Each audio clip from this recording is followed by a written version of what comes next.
misterio que continúa 3000 años después. Tutankamón cautivó al mundo desde que fue noticia por primera vez. Y aún muy pocos conocen su verdadera historia. El egiptólogo Chris Nonton está reexaminando las pruebas en busca de nuevas pistas clave. Su misión es revelar los auténticos secretos del faraón niño. Mi intención es separar el mito de la historia real. Quiero llegar al fondo de la cuestión. La investigación cuenta con los científicos forenses más destacados. Hay mucho humo. Es realmente increíble. El software más puntero y equipos de imagen de la más alta tecnología. En la investigación más exhaustiva que jamás se ha hecho, el equipo volverá a examinar los datos desde cada ángulo. Hay una historia nueva y completa que no se ha visto nunca antes.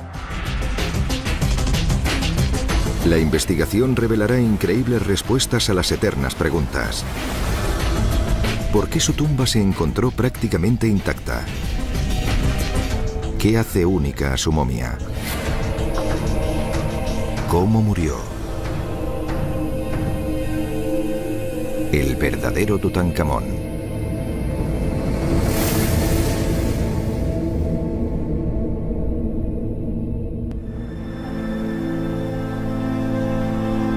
Egipto, tierra de faraones. Aquí fue donde en noviembre de 1922, Howard Carter realizó uno de los descubrimientos más sensacionales en la historia de la arqueología: la tumba de Tutankamón. El tesoro descubierto era asombroso, con un valor estimado de varios billones de dólares. El mundo quedó cautivado con la historia del faraón dorado de Egipto. 90 años después, las circunstancias exactas de su vida y muerte aún siguen siendo un misterio.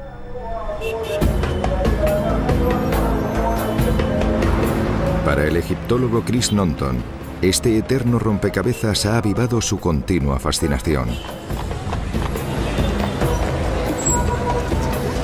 En su intento por encontrar las respuestas a las preguntas que rodean al faraón niño, ha conseguido acceder al vasto archivo de excavación de Carter, un lugar que según él aún esconde pistas.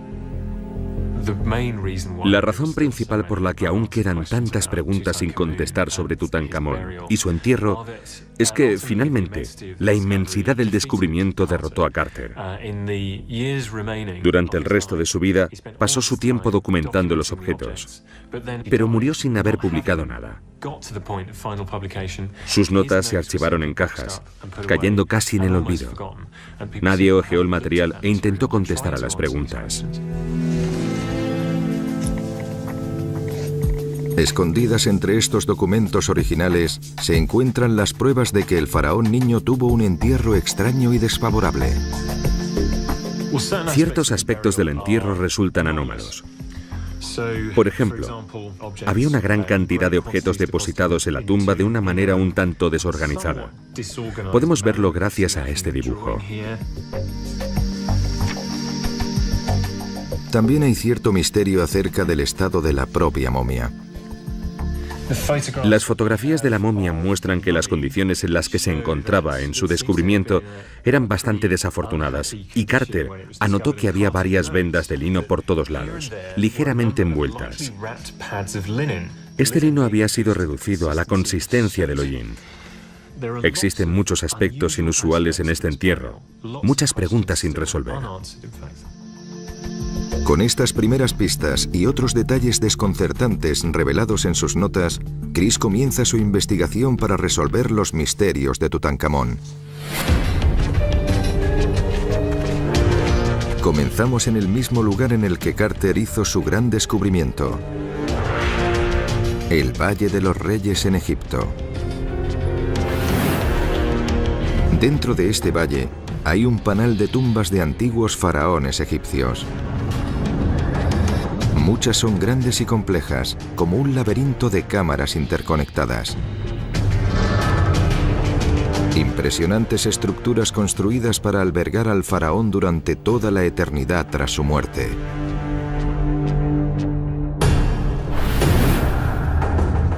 Resguardada en el pie del valle se encuentra una modesta tumba con solo 4 cámaras pequeñas, el lugar de descanso final de Tutankamón. Para miles de visitantes, este es un lugar donde la historia revive. Pero lo que tanto impresiona a Chris es que aquí nada tiene sentido. Estas extrañas características son pruebas clave de la historia real de Tutankamón. Sección recortada en la pared. Espacio pequeño. Muy pocos jeroglíficos. Lo primero que sorprende de la tumba es que no es nada grande. No tiene el tamaño en el que esperas ver enterrado a un faraón. De hecho, es más bien como la tumba de un noble. Dentro de sus confines, Carter y su patrocinador, Carnarvon, encontraron un tesoro oculto encajado en un espacio tremendamente pequeño. En la primera cámara, la antecámara, descubrieron bienes que el faraón necesitaría en el más allá: cuadrigas, armas, divanes y cofres para guardar sus posesiones. En el anexo encontraron más de lo mismo. En la cripta funeraria encontraron 4 santuarios. Dentro del santuario interior se encontraba un sarcófago de piedra. Contenía 3 ataúdes de oro anidados y la momia del faraón niño.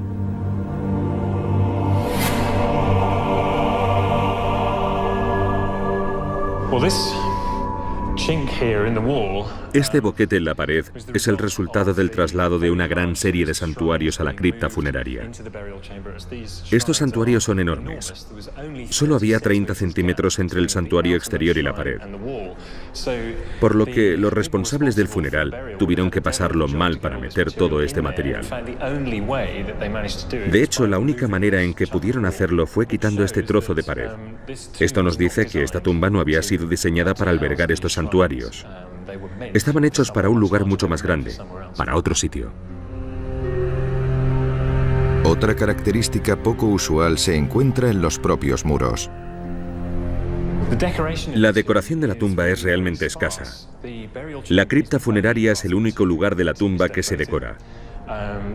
Las figuras son enormes. Hay un trozo de pared muy grande sin decorar entre ambas. Normalmente en la tumba de un faraón nos esperamos una gran cantidad de textos religiosos muy esotéricos relacionados con el paso del faraón de la vida a la muerte. Toda la tumba es una aberración. No parece en absoluto diseñada para un faraón. Y también hay algo excepcional con respecto al ataúd. Le cortaron los dedos para que encajara en el sarcófago. Dedos cortados.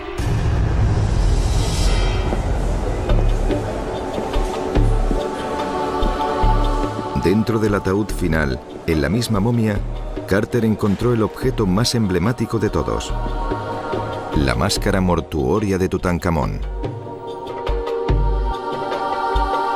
Pero incluso este tesoro de oro mundialmente conocido tiene un secreto oscuro que los arqueólogos están empezando a revelar.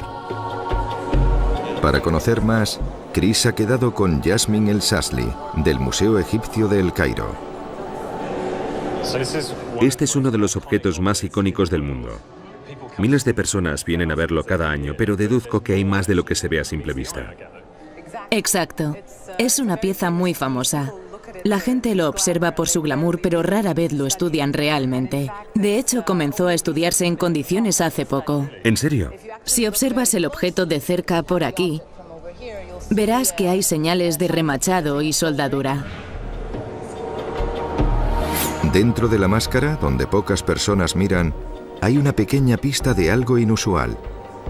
Una prueba de cómo los antiguos artesanos unían la parte frontal, la imagen de Tutankamón, con el tocado de atrás. También pueden verse por aquí, donde la cara se une con el tocado Nemes. Ajá, se ve claramente. ¿Sí? Es cierto. Justo en esa línea de ahí. Sí. Entonces se trata de piezas separadas, no una sola. Sí, exacto. Al analizar la máscara en detalle, se ve que el tocado y la cara fueron fabricados por separado. También es interesante que que las incrustaciones del tocado Nemes están hechas de vidrio coloreado. Vidrio coloreado. Cierto. Mientras que las incrustaciones azules, las cejas y las líneas superficiales están hechas de lapislázuli. Son muy parecidas. Sí. Pero los materiales son distintos. Sí, son distintos. De acuerdo. Es muy poco común. Ya. Porque normalmente cuando se tiene un objeto y se incrusta con un color concreto, se suele usar el mismo material. Sí.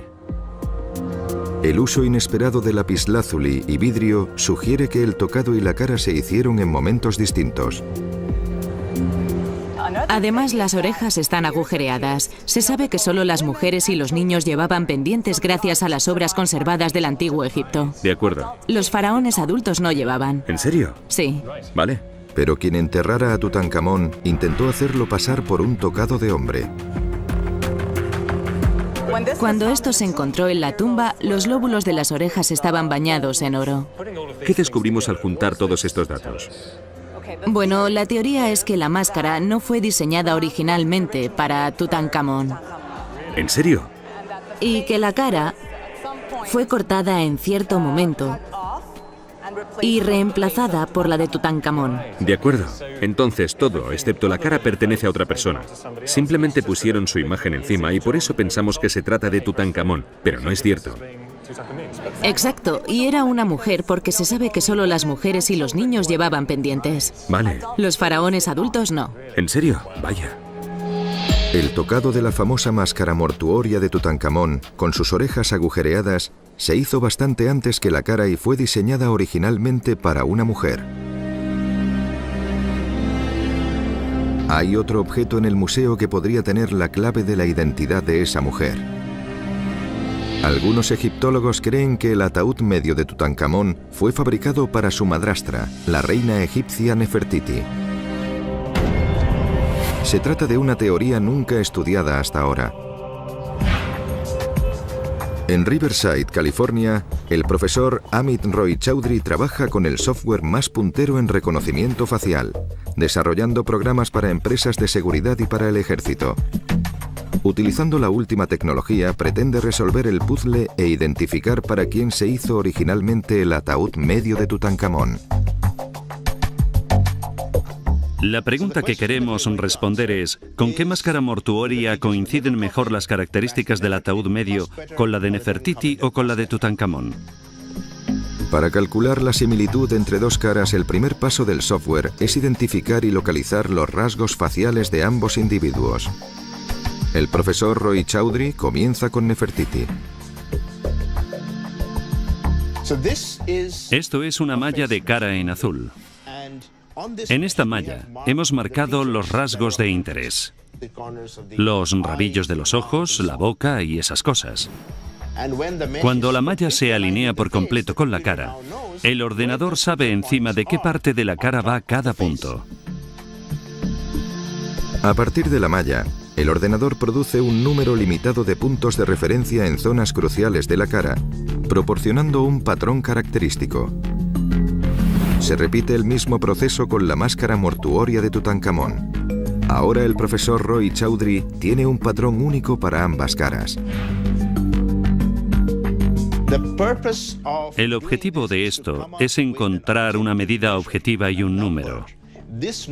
Este número no se puede obtener solamente observando las caras. Podemos hacernos la idea de que son parecidas, pero mediante el proceso de encontrar una firma es como encontraremos un número. Las distancias entre las firmas son minúsculas, de entre 2 y 4 milímetros, básicamente porque la mayoría de caras son parecidas. Pero estas diferencias son suficientes para que el programa informático pueda revelar una combinación estadísticamente significativa. Entonces, ¿cómo se compara la máscara de Tutankamón con el ataúd medio? El ataúd medio muestra un 65% de similitud o incluso menos con Tutankamón, lo que se conseguiría normalmente al coger a dos personas sin ningún parentesco, del 60 al 65% de similitud. Este nivel de correlación se debe a la similitud innata de todas las caras. ¿Qué ocurre entonces con el busto de Nefertiti? ¿Cómo se compara? Vemos que, en realidad, el ataúd medio muestra casi un 85% de similitud con Nefertiti. Esto nos proporciona un nivel muy alto de confianza para decir que la representación del ataúd medio se parece a la representación de Nefertiti con la que comenzamos. Por eso, son grandes resultados que nos proporcionan números sólidos para respaldar estas teorías. El trabajo de Riverside es la prueba más convincente de que Tutankamón fue enterrado con bienes funerarios de segunda mano. Pero, ¿por qué le enterrarían en el ataúd de su madrastra en una tumba impropia para un faraón? ¿Había caído en desgracia con el sacerdocio? ¿Los guardianes del sagrado más allá? Para contestar a esta pregunta, Chris necesita investigar los primeros años de Tutankamón.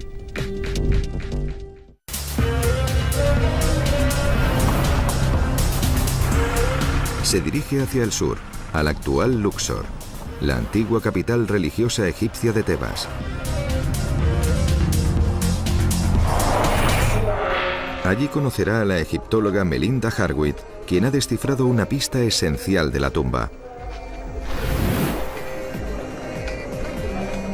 Chris, quiero enseñarte algo. Este trono fue encontrado en la tumba de Tutankamón. Lo interesante de ello es que lleva inscrito el nombre Tutankatón, y este fue el nombre que Akenatón puso a su hijo. Tutankamón significa viva imagen de Atón, el disco solar adorado por el padre de Tutankamón, Akenatón. Entonces Tutankamón originalmente tenía otro nombre. Su padre le puso un nombre distinto. Eso es. Muestra exactamente lo que Akenatón quería conseguir, una dinastía que continuara tras su muerte. Todo estaba en el nombre. Todo yace en el nombre Tutankatón. De acuerdo. El padre de Tutankamón, Akenatón, fue una de las figuras más polémicas de la historia egipcia. Prohibió la adoración del dios egipcio más popular, Amón. Después obligó a los egipcios a adorar a un nuevo dios, el disco solar Atón, y llamó a su hijo como esta deidad. Para romper con esta religión trasladó la capital 320 kilómetros Nilo abajo, a un tramo desértico ahora conocido como Amarna.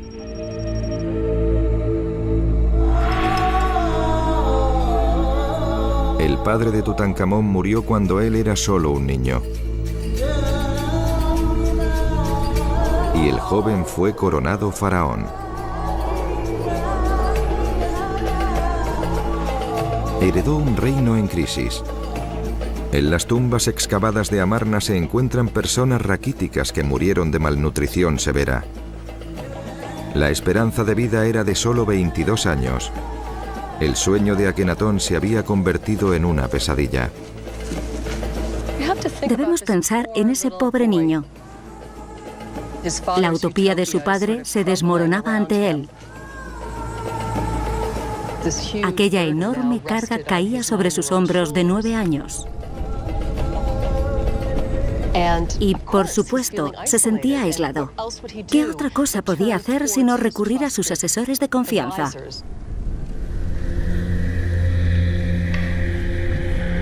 El principal asesor de Tutankamón era su visir, Ay.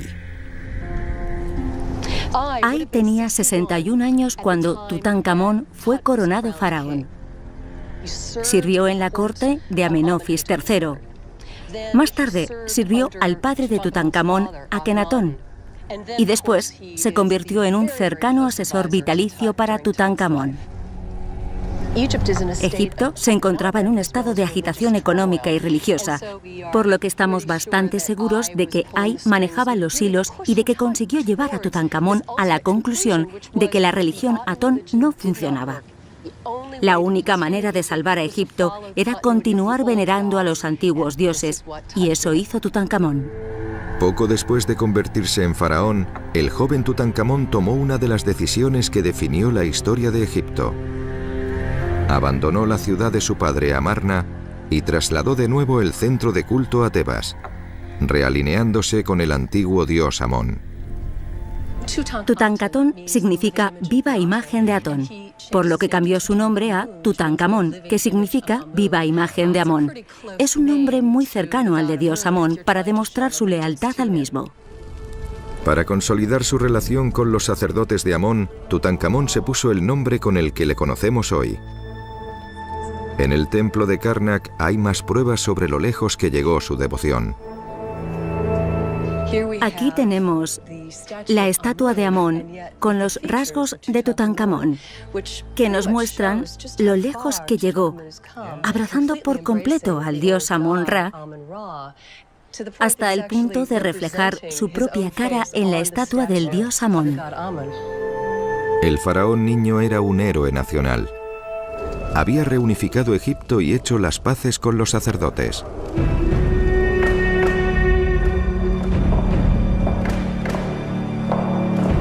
Entonces, ¿por qué no le honraron con una magnífica tumba y un entierro faraónico? ¿Qué pasó?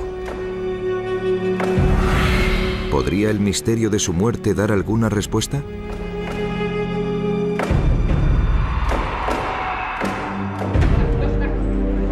En 1968, un equipo de la Universidad Inglesa de Liverpool sometió el esqueleto de Tutankamón a rayos X.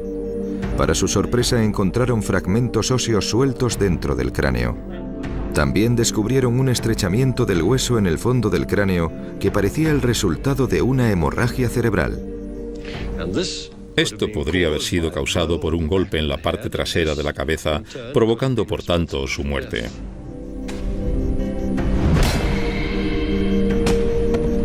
Parecía que el faraón niño había sido víctima de un asesinato brutal.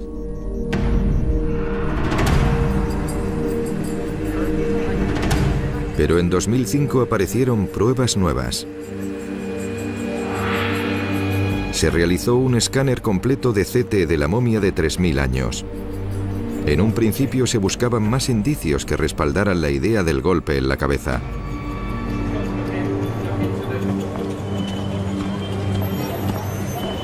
Chris ha quedado con el doctor Ashraf Selim, director del grupo que llevó a cabo estos escáneres, los primeros jamás hechos a una momia egipcia.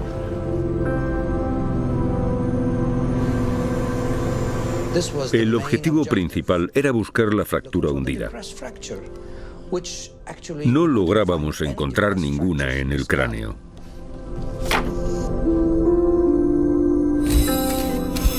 El equipo de 2005 no encontró ninguna prueba del golpe en la cabeza. En cuanto a los fragmentos óseos de dentro del cráneo, pensaron que serían roturas de las vértebras del cuello realizadas durante la excavación en la que Carter examinó a la momia.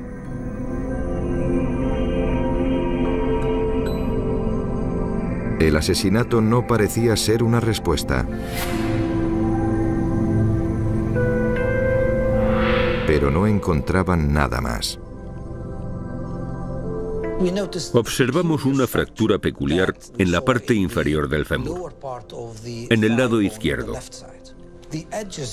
Los bordes de la fractura están cubiertos por una fina capa de resina, por lo que comenzamos a pensar en cómo la resina podría haber entrado en el hueso y haberlo cubierto, de no ser por haber sufrido una fractura abierta. En el día de la momificación, untaban todo el cuerpo con resina. Parte de la resina líquida penetró en la herida hasta el hueso, cubriendo los bordes de las fracturas. La herida aún estaba abierta y el hueso expuesto cuando Tutankamón fue momificado. Había sufrido claramente algún tipo de impacto traumático. Pero, ¿qué pudo haberlo causado? Un increíble descubrimiento en el templo de Luxor podría ser la explicación. Estos trozos de relieve esculpido, roto y reusado en los años posteriores a Tutankamón, han sido concienzudamente pegados para crear enormes escenas de batalla. Ahora Tutankamón es un hombre joven en el centro de la acción. Aquí vemos un molde para grabados. Nos muestra a Tutankamón con la mano hacia atrás listo para disparar con su arco. Podemos ver que, de hecho, se trata de parte de una gran batalla narrativa que muestra que él no estaba solo. Era parte de una escena más grande que le representa en plena batalla.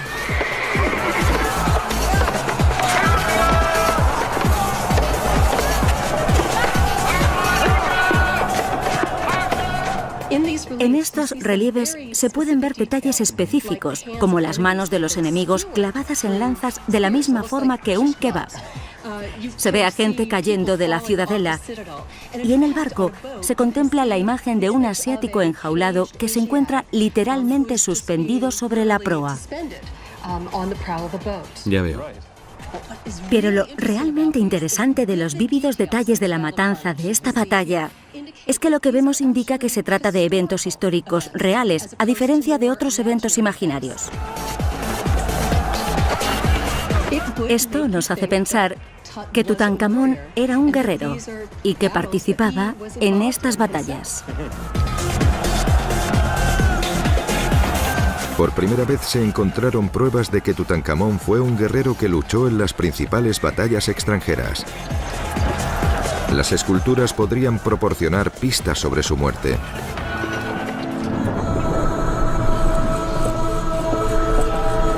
¿Pero hay alguna prueba en la momia que respalde esta idea?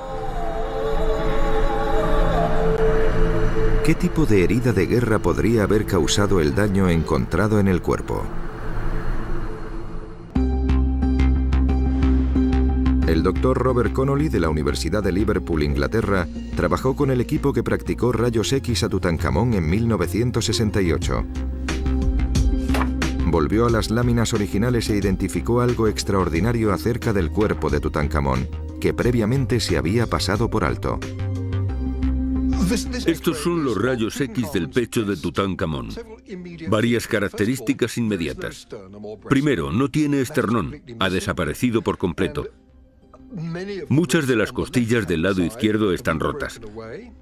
Otra cosa interesante es que no hay corazón.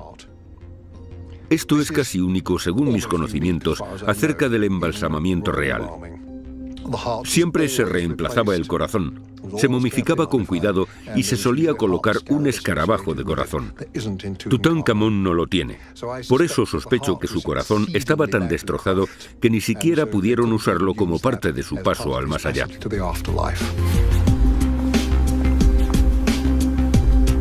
Para atar cabos e intentar resolver el puzzle de la muerte de Tutankamón, Chris va a Inglaterra.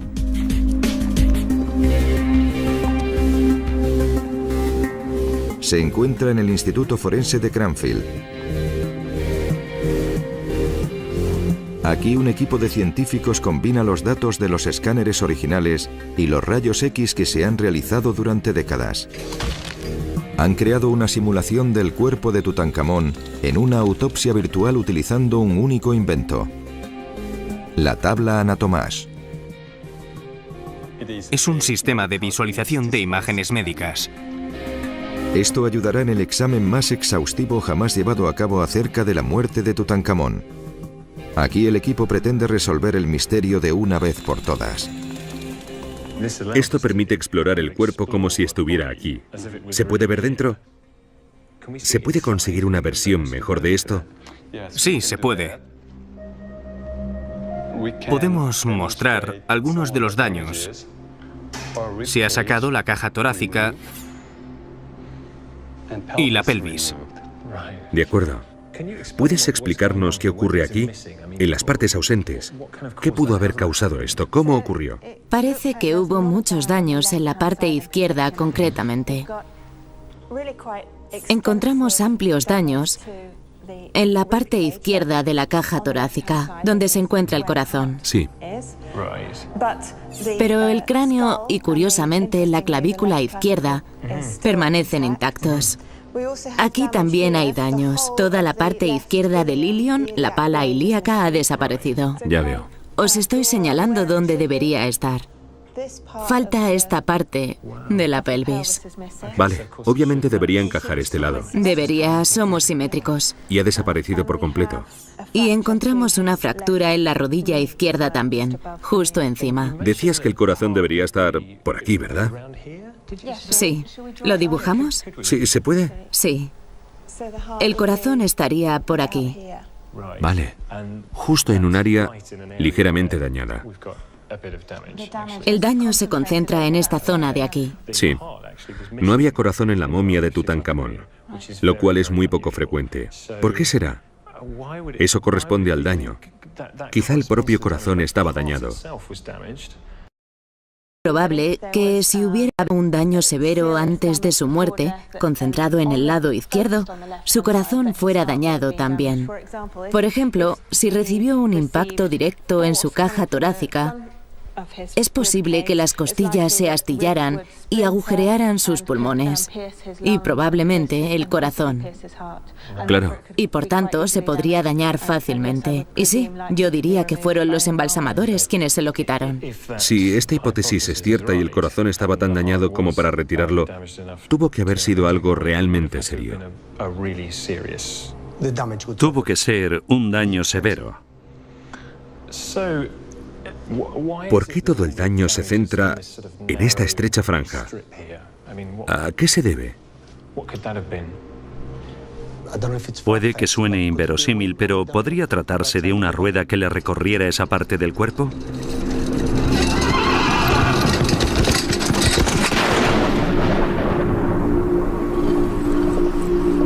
Los vehículos con ruedas más comúnmente usados por los faraones en la época de Tutankamón eran las cuadrigas. ¿Pero puede realmente una ligera rueda de madera causar el patrón de lesiones que representa la autopsia virtual? Chris ha quedado con Mike Brown de la empresa de reconstrucción de colisiones Advanced Simtech. Son especialistas en modelización informática de accidentes automovilísticos para juicios e investigaciones de seguridad automovilística.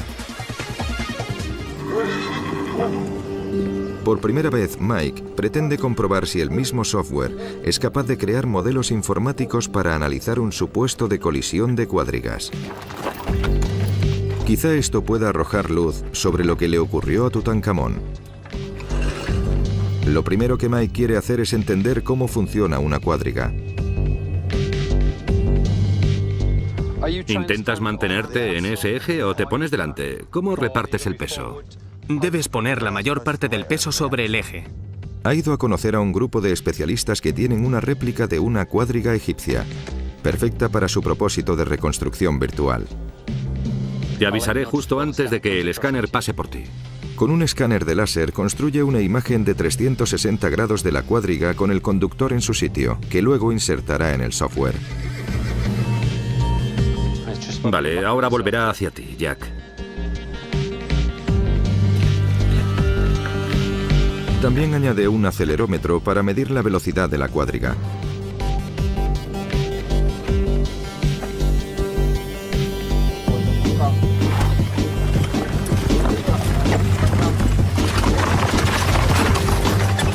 Mientras se conduce la cuadriga sobre varias superficies, Mike filma el movimiento y graba los datos.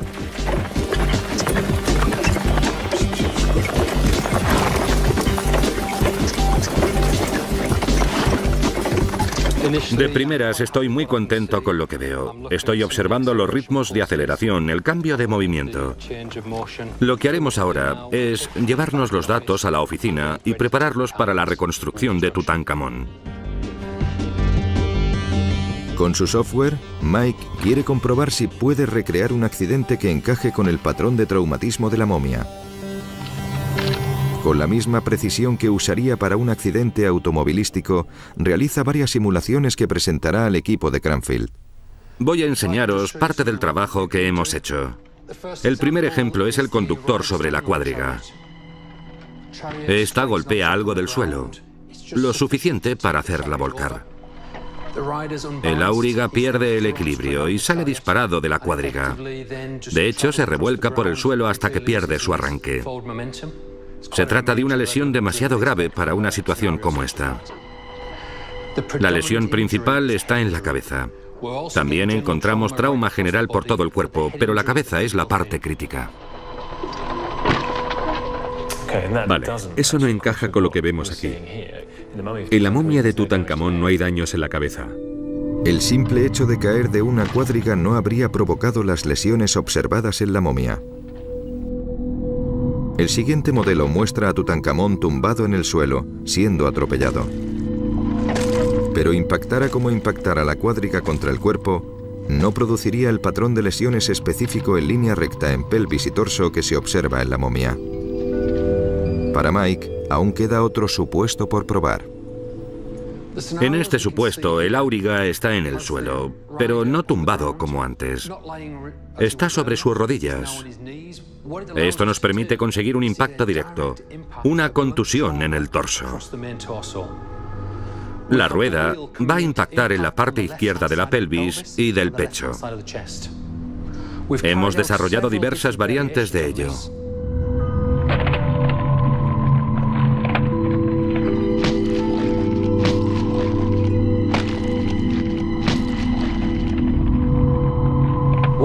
Este es el supuesto que mejor encaja.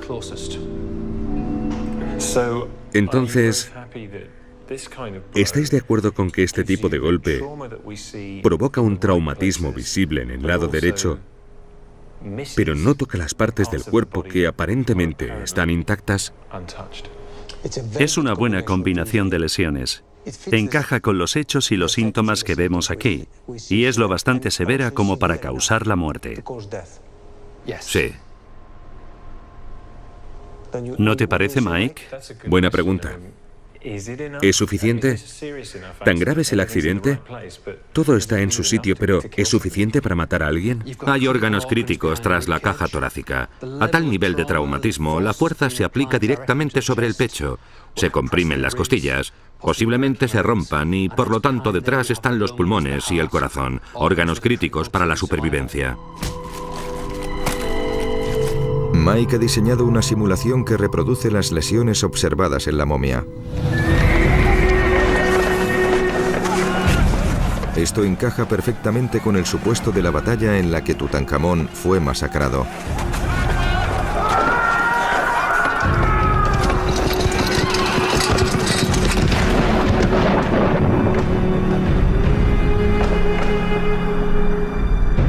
Ahora Peter Schiopus quiere realizar un examen óseo real para comprobar qué tipo de daños habrían causado las fuerzas observadas en el modelo de Mike. ¿Qué tenemos aquí? Esto es una torre de caída, ¿vale? Lo que tenemos aquí es una máquina que se mueve a alta velocidad. La hemos programado basándonos en los parámetros que Mike ha creado en su modelo de simulación. Ah, vale. La máquina ha sido programada para conducir una barra hacia abajo con la fuerza con la que Mike calculó que una rueda de cuadriga golpearía a Tutankamón si viajara a una velocidad máxima de 42 km por hora. Para simular las costillas de Tutankamón, Peter utiliza un costillar de cerdo, parecido en tamaño y solidez a las costillas humanas. Bueno, un corte limpio. Completamente rotas, ¿no? Sí. ¿Qué haría esto en el tejido tras las costillas? Perforaría los pulmones, atravesaría por completo. No cabe duda. ¿Sería suficiente como para atravesar el pulmón hasta el corazón? Desde luego. Vaya. El experto en trauma Ian Horsfall analiza los resultados. Como veis, la carga aquí es de unos 800 newtons, unos 80 kilos. Se han desplazado unos 12 milímetros, como 1,2 centímetros, y se han fracturado limpiamente. Entonces, ¿cuál sería el resultado de una lesión como esta? ¿Qué gravedad tendría? Potencialmente bastante seria, porque atravesaría hasta los pulmones, por lo que hay muchas posibilidades de que estos se colapsasen después. Además de que pudiera tocar y dañar otro órgano como el corazón. También habría riesgo de desgarre de los vasos sanguíneos principales, como la aorta dentro del pecho, lo cual provocaría una muerte muy rápida. Entonces, no hay muchas posibilidades de sobrevivir a un accidente como este. ¿No es así? Creo que la muerte es bastante probable, sí.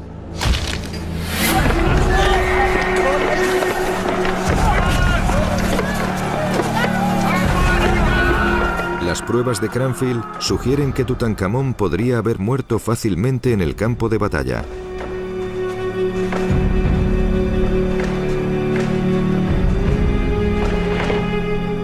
Como a todos los faraones egipcios, se le preparó para la momificación. Y el corazón desaparecido respalda la suposición de que su torso estuviera severamente dañado. De acuerdo con la experta en momificación egipcia Salima Ikram, los embalsamadores quitaron el corazón como último recurso. Debió de quedar tan machacado que resultaba irreconocible. Para los egipcios, el corazón era lo más importante, porque creían que era la base del intelecto, la emoción, el carácter, el alma. El corazón se dejaba en el cuerpo porque se necesitaría en el más allá para enfrentarse a los dioses que les juzgarían. Tutankamón es probablemente la única momia real que no tiene el corazón intacto. Es muy peculiar que no tenga corazón, y eso es muy significativo porque es una parte clave del cuerpo que se necesita para sobrevivir en ultratumba.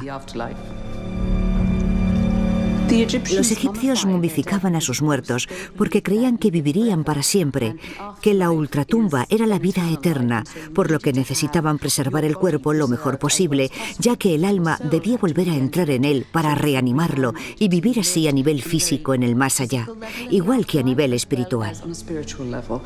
Por eso los egipcios inventaron la momificación para preservar el cuerpo que servía de depósito para el alma.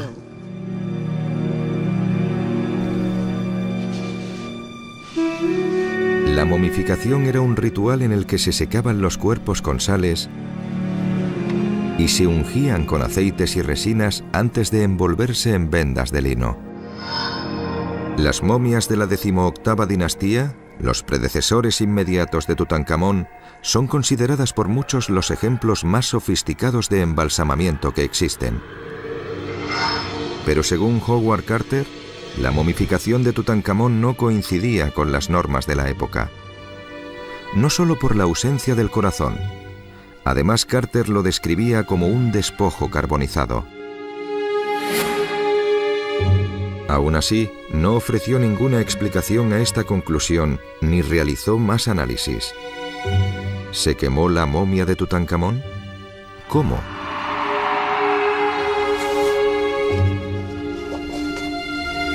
El misterio quedó 90 años sin resolver hasta ahora. Enterrado entre libros y huesos del despacho de Robert Connolly se encuentra algo extraordinario: un trozo de piel de Tutankamón. Es la única pieza que se encuentra fuera de Egipto y ha permanecido intacta durante décadas. Tenemos fragmentos muy pequeños del tejido de Tutankamón que nos fueron concedidos en 1968 para determinar grupos sanguíneos. Están muy ennegrecidos, como podéis ver.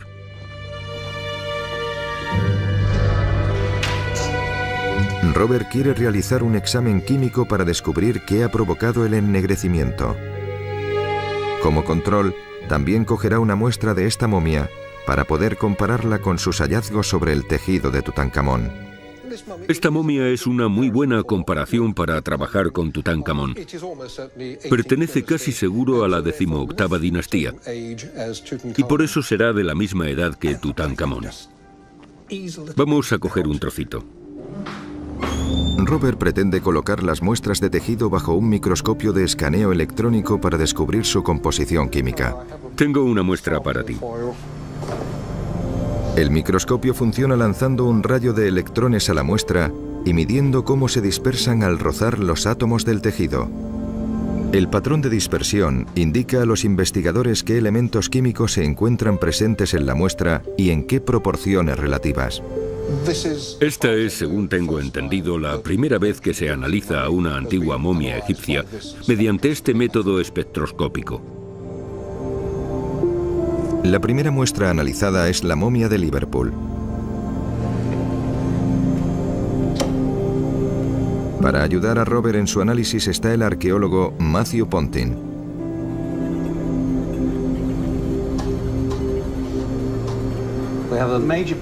Tenemos un máximo de carbono y otro un poco más bajo de oxígeno, y otros restos de calcio, cloro, azufre, etc.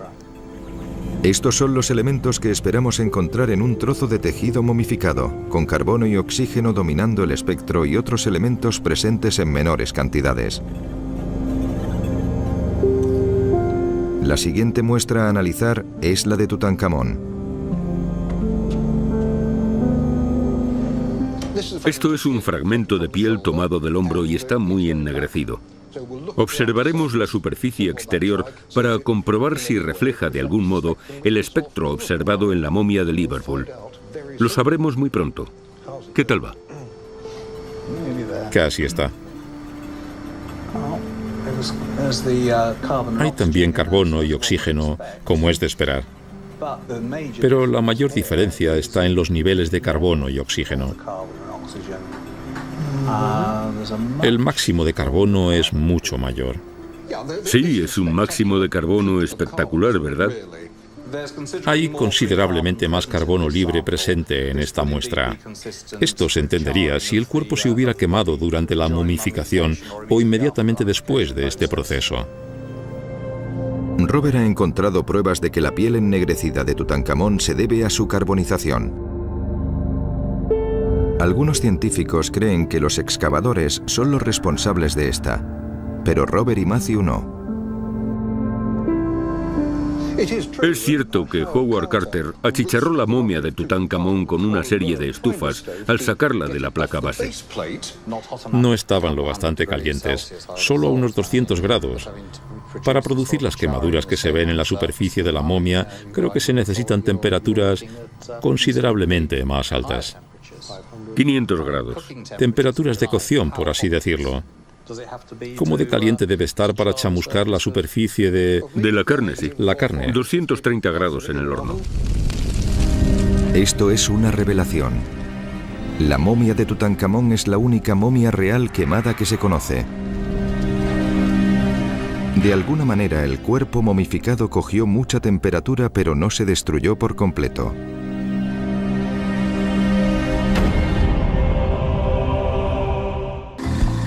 ¿Qué misterioso proceso es el responsable de la quemadura del tejido? Para descubrirlo, Chris Nonton se dirige a Watford, en las afueras de Londres, Inglaterra. Con los resultados del análisis químico de la momia, se dirige al BRE, donde se investigan incendios en construcciones. En él se encuentra uno de los laboratorios de ensayos de incendio más importantes del mundo. Hola, David. Hola, Chris, encantado. Igualmente. Bienvenido al laboratorio. Gracias. Primero ponte esto. Ah, vale. David Crowder, un experimentado analista de incendios, le ayudará con su investigación. Aquí es donde ocurre la magia, ¿no? Sí. Tenemos varias plataformas. A la derecha hay una representación de una casa. David, esto me resulta bastante extraordinario. ¿Tienes idea de cómo una momia egipcia podría llegar a chamuscarse? Bueno, sabemos que se usan varios aceites en el proceso de momificación. En la comunidad de investigación de incendios, sabemos que el aceite de linaza puede producir autocalentamiento. El aceite de linaza es uno de los tipos de aceites vegetales con propiedades de autocalentamiento que podrían haberse usado en el embalsamamiento de Tutankamón.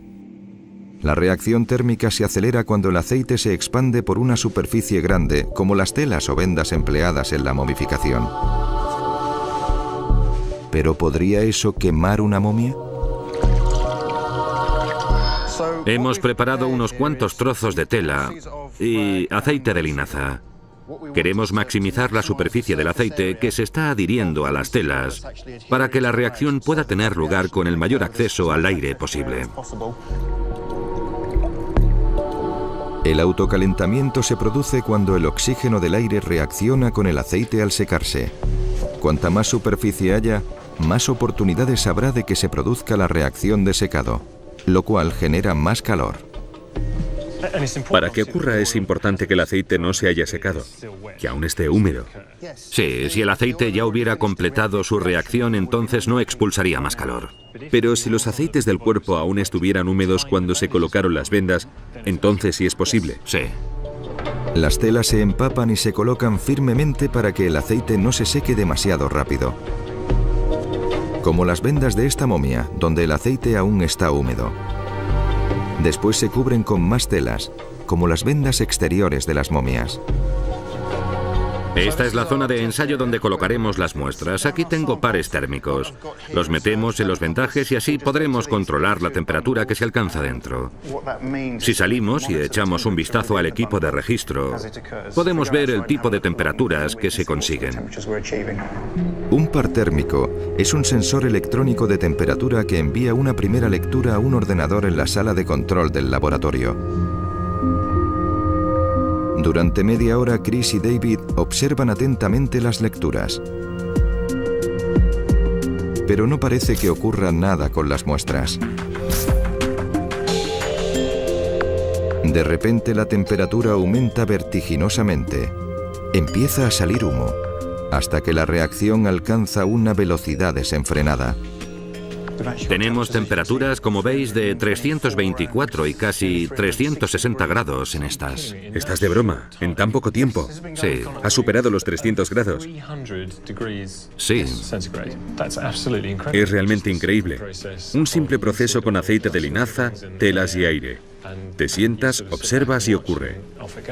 Sí. Es realmente increíble.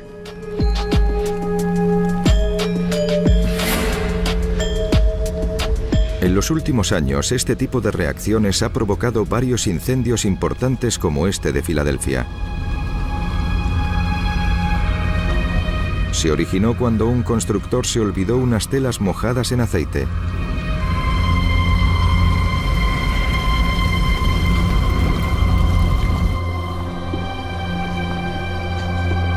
Ha llegado el momento en Watford de que Chris compruebe los resultados del experimento de David. Vale, ha producido un poco de humo. Creo que es mejor dejarlo un minuto para que se asiente. Dejemos la puerta abierta. De acuerdo. Así entra algo de aire fresco y se escapa un poco de humo. Hay mucho humo. Sí.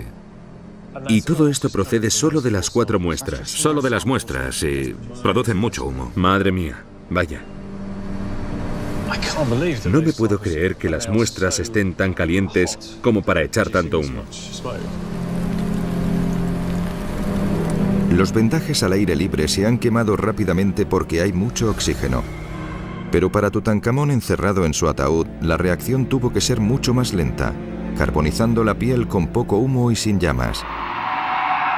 Para Chris, es una revelación. Esto resuelve uno de los misterios más sorprendentes sobre Tutankamón. Es realmente increíble. Hemos podido ver que el proceso del aceite más los vendajes de la momia más el aire provoca una combustión espontánea. Esto explica las quemaduras que Carter observó en la momia.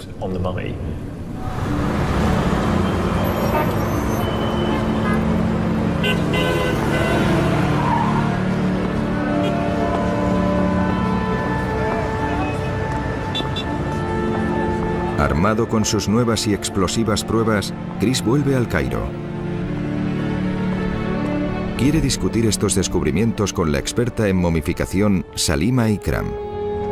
Para que se produjera una combustión espontánea, algo tuvo que ir mal en la momificación de Tutankamón.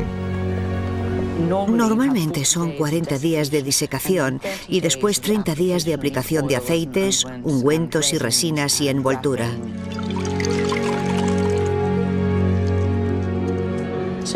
Es posible que esta combustión se produjera al no cumplirse correctamente los plazos de aceitado y secado, porque se hicieron con prisas. De acuerdo. Pero mira lo que hizo. Esta pobre cosa está totalmente destruida. Pobre. ¿Hay alguna otra cosa como esta fuera de lo normal? La incisión de embalsamamiento también es un poco extraña. Tenemos fotografías, podéis verlo aquí. Eso es el embalsamamiento. Oh, es cierto. Por ahí penetran. Eso es, en lugar de hacerlo de manera pulcra aquí, Ya. o así, este atraviesa el ombligo y es muy grande, brutal y bastante inusual. Es peculiar que un faraón haya sido momificado así, porque normalmente en la jerarquía de la momificación hay algo magnífico. Está el faraón y por debajo las élites. La gente común a veces ni siquiera era momificada. Por eso hay demasiadas cosas aquí que no concuerdan con la momificación real. No se siguieron los procedimientos correctos con el faraón niño. El entierro supuestamente sagrado de Tutankamón fue un desastre. La momificación se hizo con prisa, se improvisó con bienes funerarios de segunda mano y se le colocó en una tumba no diseñada para la realeza. ¿Habría una conspiración? La propia tumba contiene una última pista que sugiere que alguien le quería enterrado rápidamente. Cubriendo las ordinarias pinturas de la pared de la tumba se encuentran misteriosas manchas marrones que no existen en ningún otro lugar del Valle de los Reyes.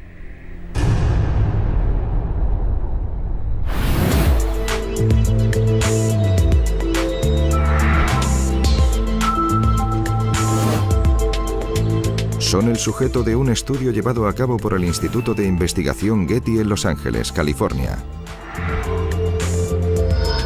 Es parte de un programa de conservación que se centra en la preservación de la herencia cultural más emblemática de la humanidad.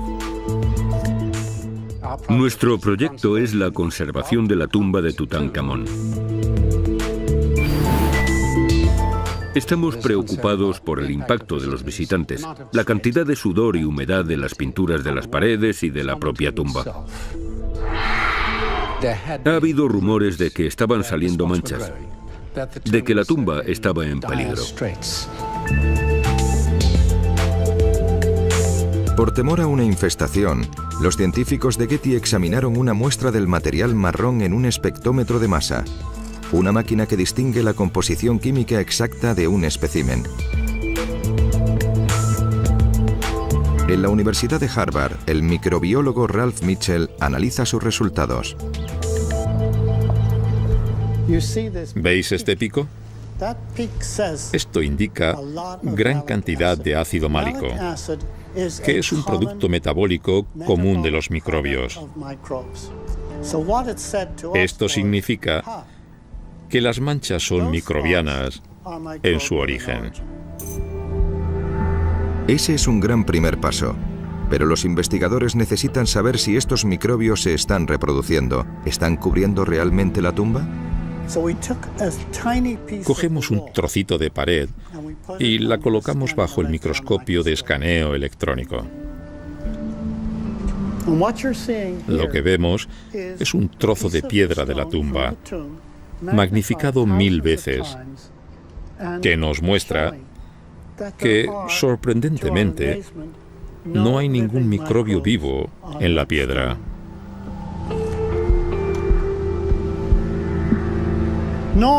Normalmente, habríamos esperado encontrar moho en todo el trozo de pared. Lo que vemos aquí es un micrógrafo de exploración de electrones del moho creciente en una superficie normal. Aquí vemos cómo crecen las fibras del moho. Este es el trozo que falta en la pared del faraón. Esto era un misterio. Había un rastro químico en la pared, ácido málico, que mostraba pruebas de acción microbiana. Aún así no se encontraron microbios vivos. Y un estudio de las fotografías originales de Carter nos muestra que las manchas son iguales ahora y en 1923. No han aumentado en 90 años. Si no las han causado ni microbios vivos ni los turistas modernos, entonces, ¿quién? ¿Y por qué son únicas en la tumba de Tutankamón? Ralph Mitchell ha identificado unos microbios modernos con química similar a los que produjeron las manchas.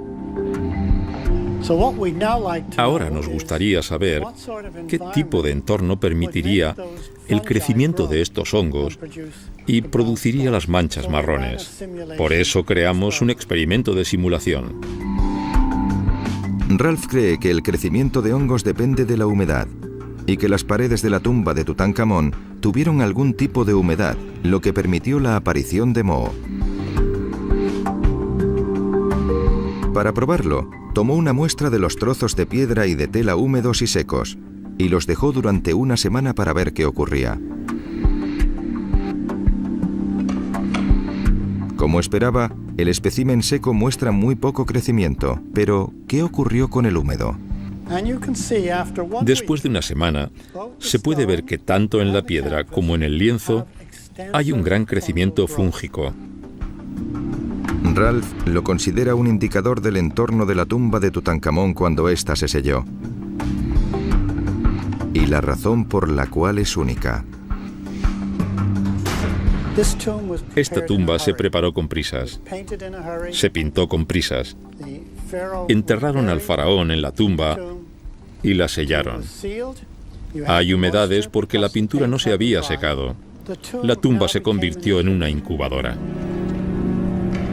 La investigación de Ralph muestra que la tumba, igual que la momia, se terminó deprisa y corriendo.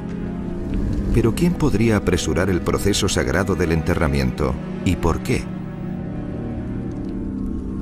La egiptóloga Melinda Harwig cree que el culpable era alguien muy cercano.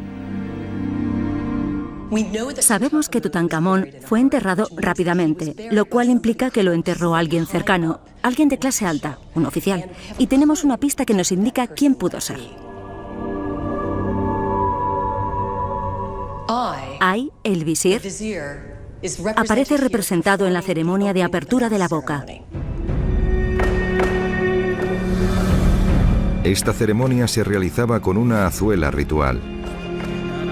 Pretendía devolver las facultades sensitivas a la momia para que el alma siguiera utilizando el cuerpo en el más allá.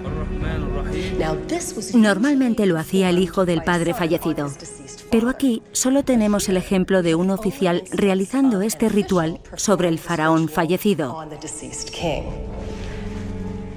Probablemente porque Ay quería legitimar su reclamación del trono.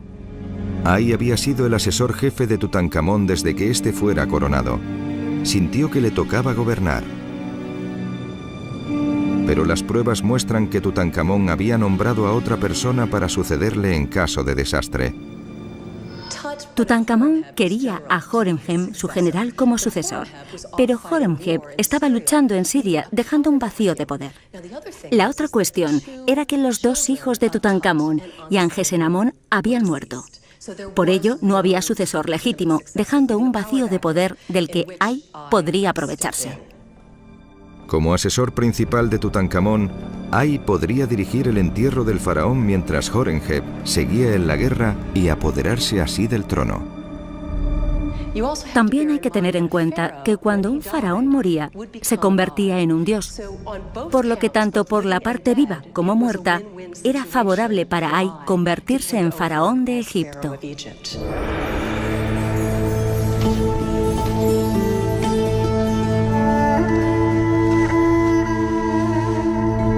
Para consolidar su posición, Ay concertó su matrimonio con la viuda de Tutankamón, Angesenamón.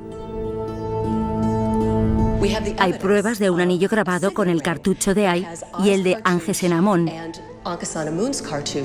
Es como un contrato de boda, es decir, muestra que ambos se casaron.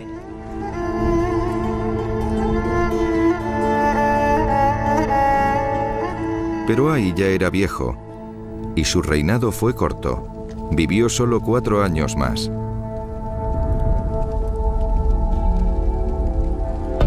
Y su tumba da un giro en la historia de Tutankamón.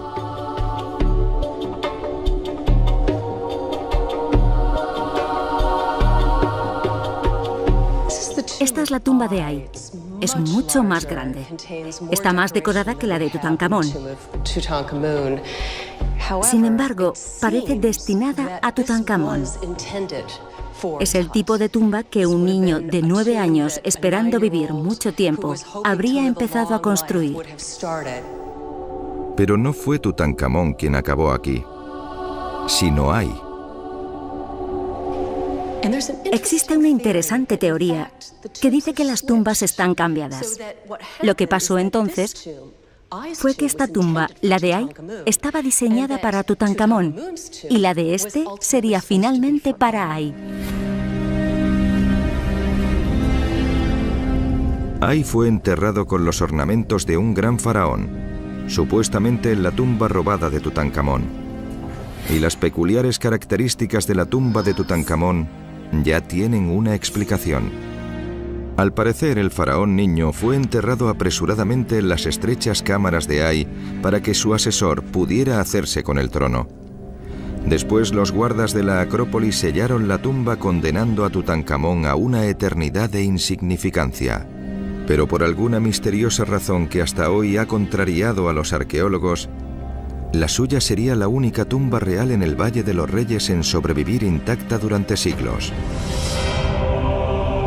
Cuando en noviembre de 1922 se revelaron de nuevo sus tesoros, causó sensación en todo el mundo. Aún así, el descubrimiento es una posibilidad entre 1 millón. En 1914, a Howard Carter y su patrocinador, Lord Carnarvon, les concedieron la excavación en el Valle de los Reyes, a pesar de que el arqueólogo anterior había declarado que el valle estaba sobreexplotado. Durante 6 años, Carter, con el apoyo de Carnarvon, excavó por todo el valle. Carter tenía el presentimiento de que Tutankamón estaba ahí, pero no encontraron nada. El 1 de noviembre de 1922 comenzaron las obras en un nuevo sector del valle. A principios de la temporada empezaron a destapar lo que parecía claramente una escalera.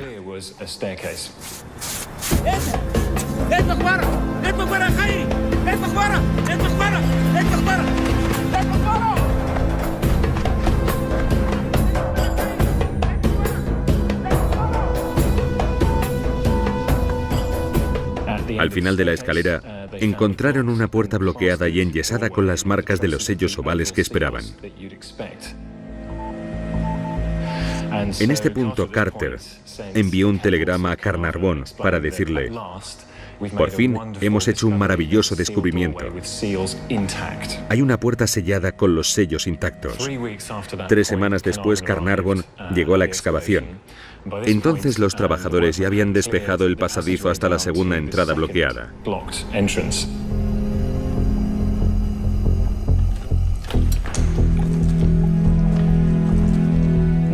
Con Carnarvon presente, abrieron un pequeño agujero en los escombros para poder echar un vistazo. Carnarvon le dijo a Carter: bueno, ¿qué ves?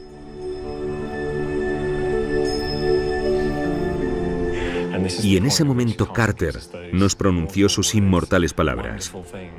Cosas maravillosas, imágenes extrañas, animales y oro. El oro brilla por todos lados.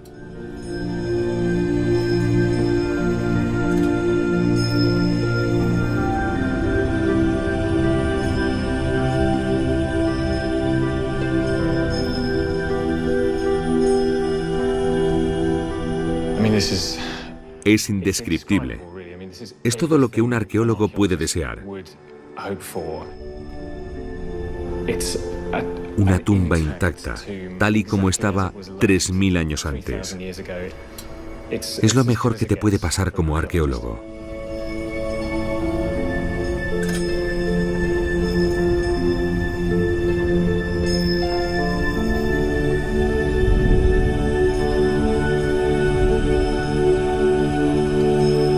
El extraordinario hallazgo ocupó los titulares de todo el mundo. Visitantes y dignatarios acudieron a contemplar esta increíble vista.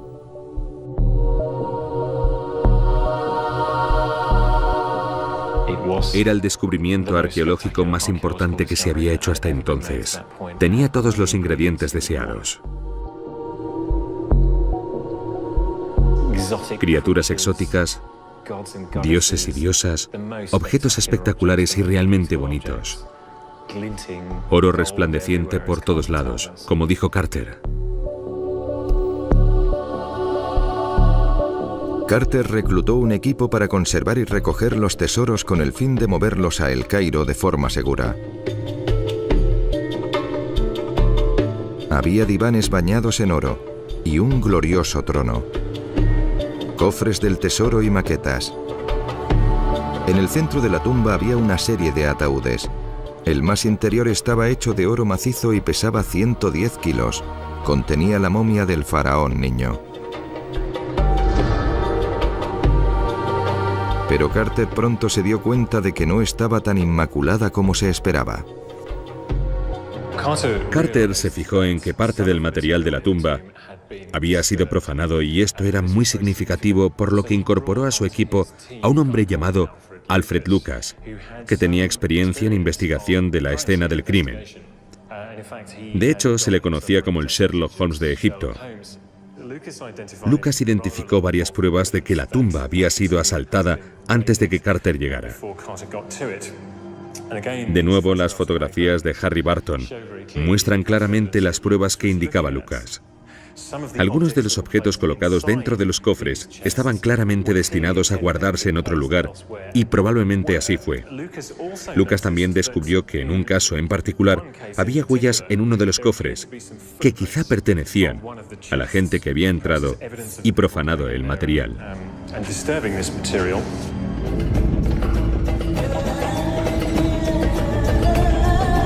Carter estimó que el 60% de las joyas de Tutankamón fueron robadas, probablemente por los hombres en quienes confiaron para construir y decorar la tumba.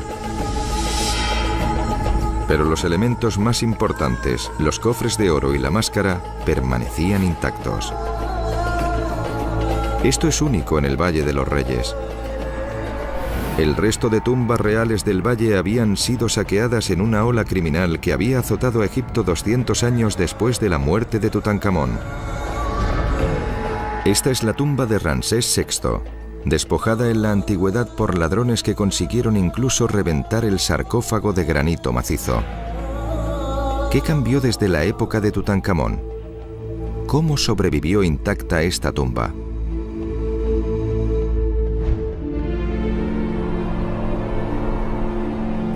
Durante la 20ª dinastía, las cosas empezaron a desmoronarse en Egipto. El faraón no era tan poderoso como antes. Los trabajadores del Valle de los Reyes no recibían su paga. Tuvo lugar una de las primeras huelgas de la historia. Como resultado, tuvieron que buscar otra fuente de ingresos, como asaltar las tumbas reales del Valle de los Reyes. Existen varios papiros que detallan los robos de las tumbas reales.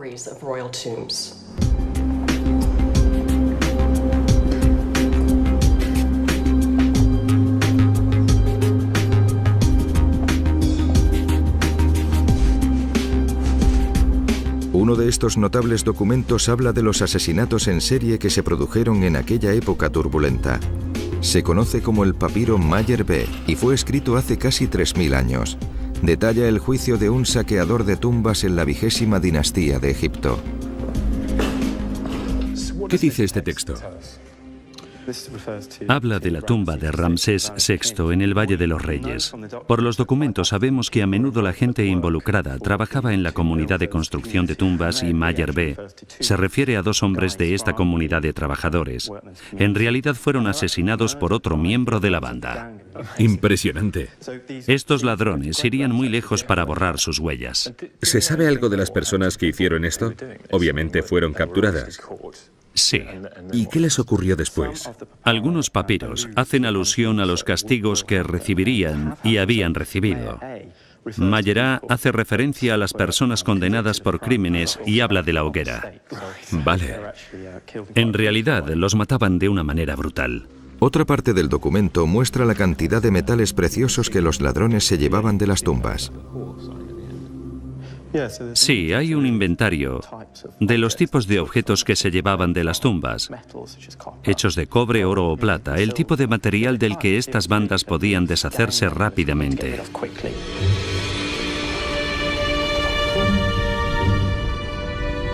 Como la ley y el orden colapsaron, los ladrones se volvieron más atrevidos. Comenzaron a llevarse objetos religiosos y bienes más grandes, no solo anillos y brazaletes que se vendían fácilmente.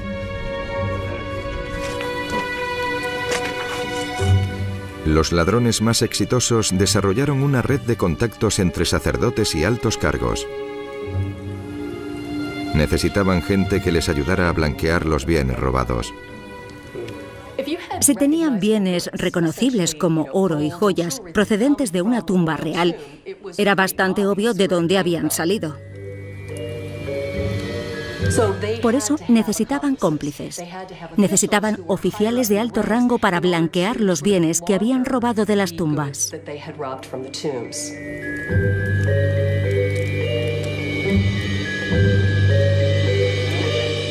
Durante esta ola criminal, todas las tumbas del Valle de los Reyes fueron despojadas de sus tesoros, excepto una. Lo curioso en esta situación, en la que todas las tumbas reales habían sido robadas, es que la de Tutankamón permaneciera prácticamente intacta.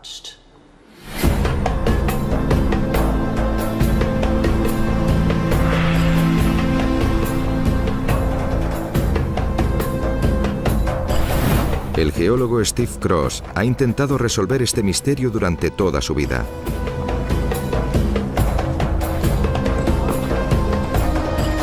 Desde los 8 años me he interesado por el antiguo Egipto y especialmente por el Valle de los Reyes.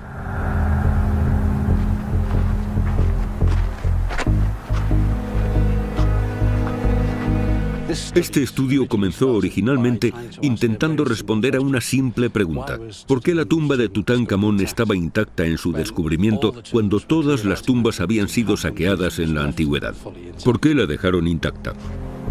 Steve comenzó su investigación observando las viejas fotografías de la excavación de Carter. Esta foto de la tumba de Tutankamón se tomó poco después de su descubrimiento y en ella se puede ver la entrada a la tumba cortada en un lecho de roca. Tenemos a Howard Carter, Lord Carnarvon y su hija Lady Evelyn Herbert. Pero fijaos aquí, esta capa sobresale. Está compuesta por rocas de distinto tamaño suspendidas en una base de caliza. El Valle de los Reyes se rediseñó para hacerlo más accesible al turismo. Pero hay un lugar en el que aún se puede ver esta misteriosa capa de sedimento.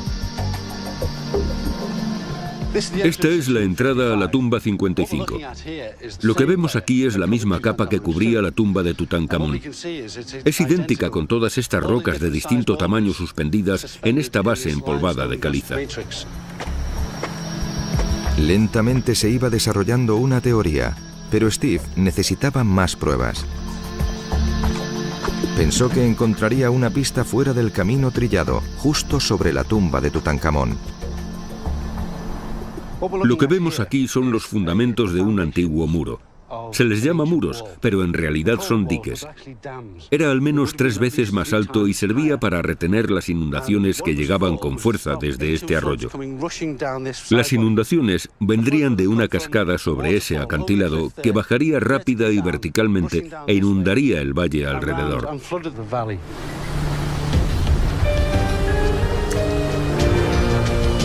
Steve empezaba a preguntarse si la clave estaría en una dramática anomalía del clima desértico.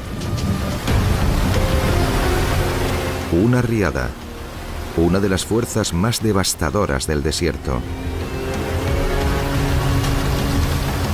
Las riadas aquí son realmente catastróficas debido a la aridez de la tierra.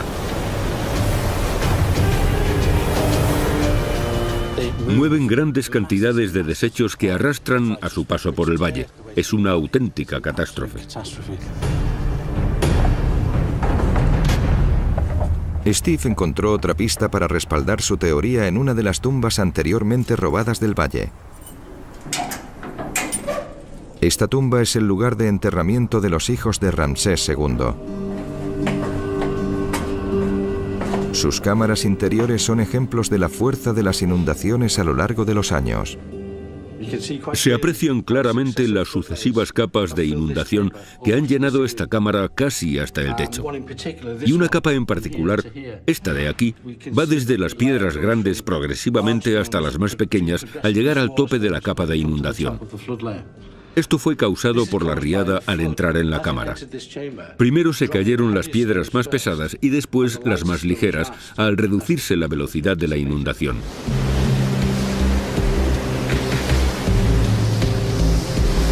Las riadas en el Valle de los Reyes requieren un patrón climático específico. Son comunes en otoño.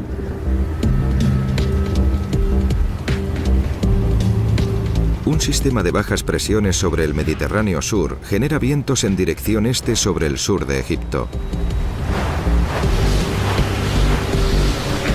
Estos recogen la humedad de las amplias aguas del Nilo.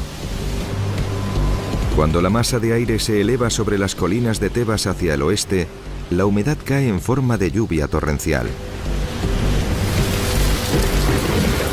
Y ese patrón climático sigue activo a día de hoy. Aquí tenemos la tumba de Ramsés I y Seti I.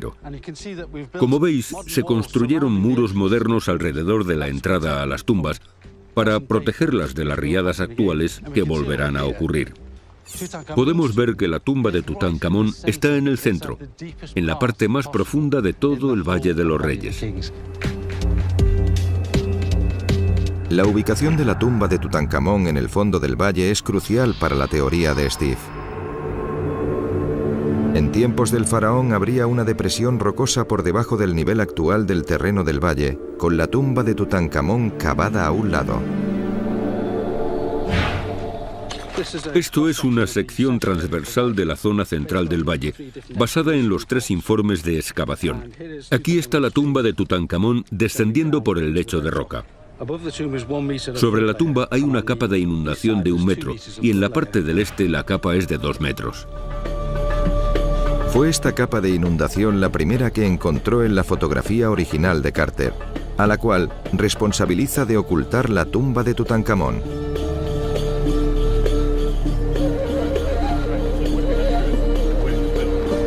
Chris ha vuelto al Valle de los Reyes para ponerse al día con Steve y escuchar esta teoría de primera mano.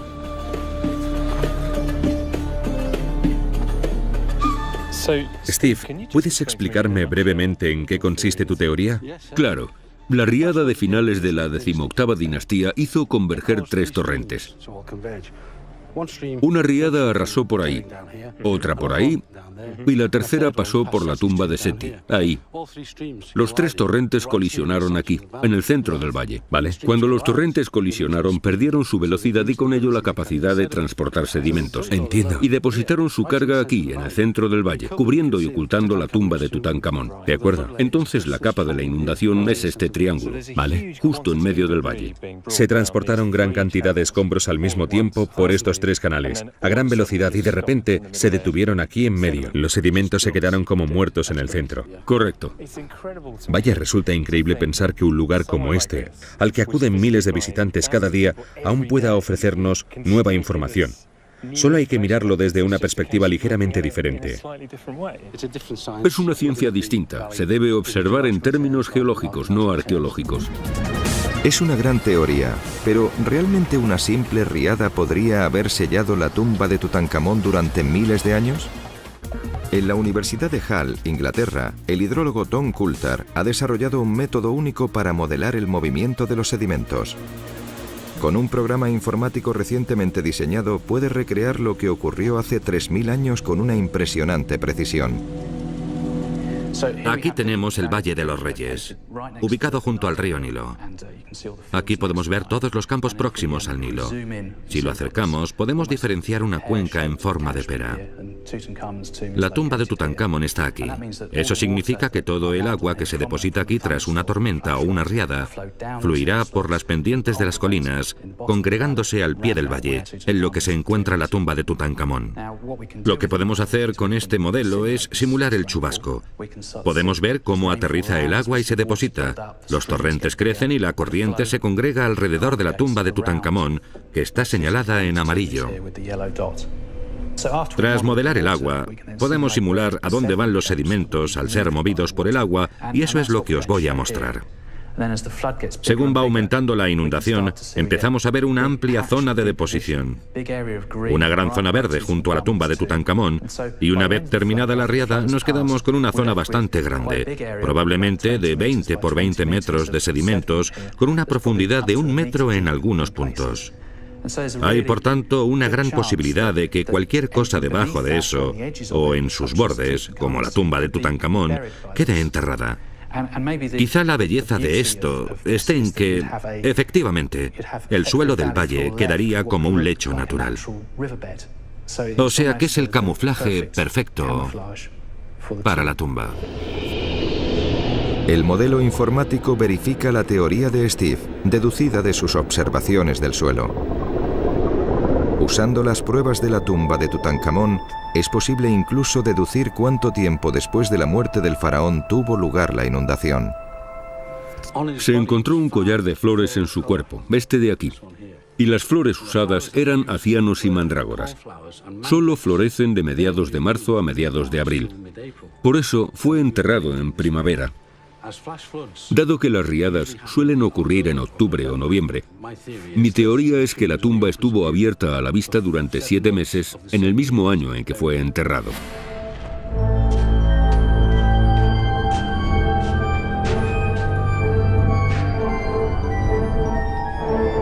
Steve cree que durante el verano de 1327 a.C., el año en que murió Tutankamón, los ladrones entraron en su tumba y robaron los objetos de valor de fácil transporte.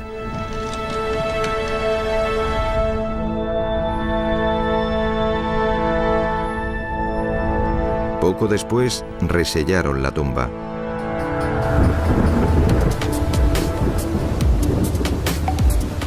Steve cree que en el otoño de ese año, una depresión mediterránea se movió hacia el sur.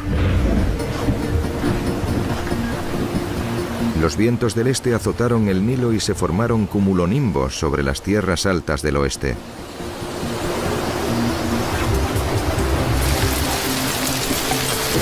La lluvia cayó en las montañas del valle. En cuestión de minutos se formaron torrentes. En el fondo de la cueva se depositaron toneladas de sedimentos. Se selló la tumba de Tutankamón, escondiendo sus tesoros durante miles de años. Cuando se acaba la riada y el agua de la inundación desaparece, el sol egipcio sale y endurece la capa de la inundación como el cemento. Por lo que cualquiera que viniera después pensaría que era el suelo natural del arroyo y no había tumbas debajo. Para Chris, este es el final de su viaje y una oportunidad para reflexionar sobre todo lo que ha descubierto.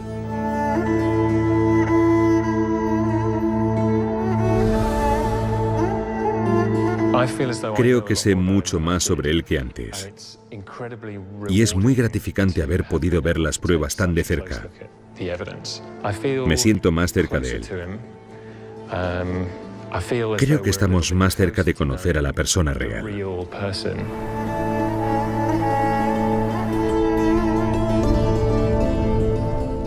Fue el faraón niño de los tiempos de Amarna. Murió joven.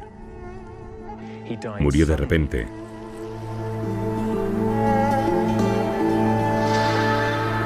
Fue enterrado en una tumba que no le correspondía. Los adornos de su entierro eran piezas de conjuntos que se habían usado para otras personas. Después la tumba se selló.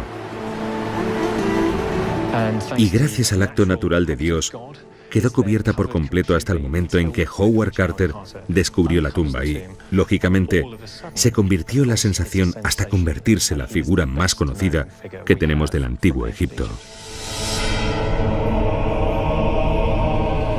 Pero para Steve Cross, la historia no acaba aquí. Aunque está convencido de haber dado respuesta a la pregunta de por qué la tumba de Tutankamón permaneció intacta durante siglos, hay otro misterio que quiere resolver. Al final de las excavaciones de 2009, dirigí 2 escáneres GPR, radar de penetración del terreno. Lo que esto hace es enviar impulsos de radar a través de los sedimentos hacia los fundamentos, para saber qué hay sin necesidad de excavar. Lo que mostraron ambos escáneres estaba hacia este lado de la excavación. Cortada en un lecho, había una explanada idéntica a la de enfrente de la tumba de Tutankamón. Y luego, frente a la casa de descanso, a una profundidad de 8 metros, había un pasadizo descendente lleno de gravilla, idéntico a la tumba de Tutankamón. ¿Es posible que haya otro enterramiento en el fondo del Valle de los Reyes, a unos metros de donde se descubrió a Tutankamón? Esto indica que la capa de inundación de finales de la 18ª dinastía cubrió y ocultó la tumba de Tutankamón. Lo que indican los escáneres GPR es que puede haber otra tumba.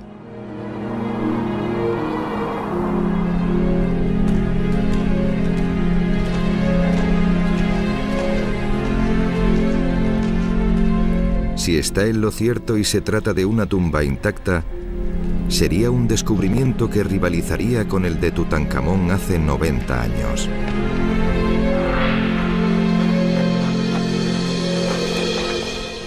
Una de las grandes preguntas que nos planteamos como egiptólogos es: ¿hay alguna otra tumba de Tutankamón? ¿Queda alguna tumba intacta en el valle? Creo que forma parte de un egiptólogo mantener la esperanza de que aún queda algo por descubrir. ¿Tú qué piensas? ¿Que hay otra? Aún quedan varias tumbas por descubrir.